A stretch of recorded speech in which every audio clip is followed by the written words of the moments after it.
Good morning guys. Nandito ngayon ako sa napadpad sa lugar na ba to? Oo.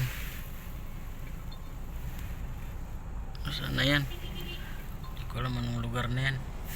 Alam ko nandito ako sa EDSA. Maaga ako bumiyahe kanina. Dito si ate naglilinis. Ganyan dati trabaho ko. Yan.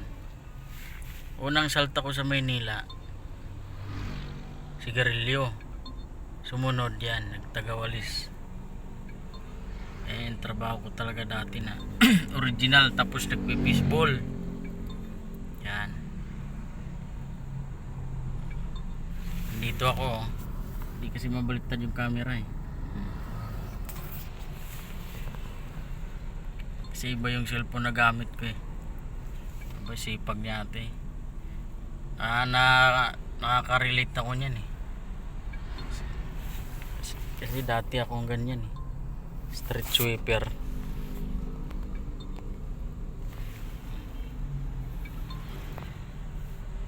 Yan lang guys, thank you.